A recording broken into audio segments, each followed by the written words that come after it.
Maranatha, the Lord is Coming, a devotional by Ellen G. White. The Sowing and Reaping of Life, March 15th. Flee also youthful lusts, but follow after righteousness, faith, charity, peace, with them that call on the Lord out of a pure heart. 2 Timothy 2, verse 22. A little time spent in sowing your wild oats, dear young friends, will produce a crop that will embitter your whole life. An hour of thoughtlessness, once yielding to temptation, may turn the whole current of your life in the wrong direction. You can have but one youth. Make that useful.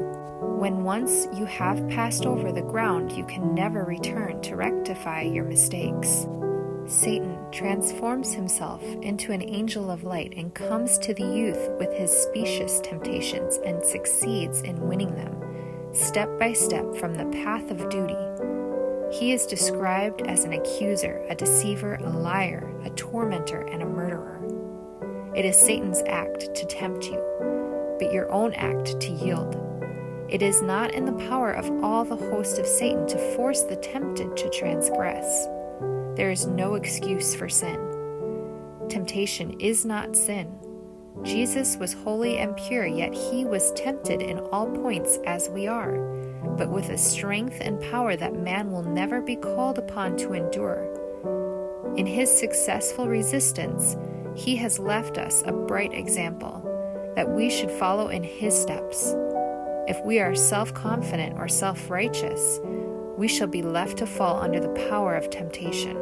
But if we look to Jesus and trust in him, we call to our aid a power that has conquered the foe on the field of battle, and with every temptation, he will make a way of escape.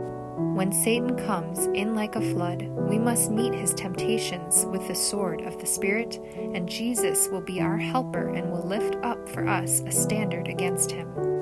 One wrong trait of character, one sinful desire cherished, will eventually neutralize all the power of the gospel. The pains of duty and the pleasures of sin are the cords with which Satan binds men in his snares. Those who would rather die than perform a wrong act are the only ones who will be found faithful.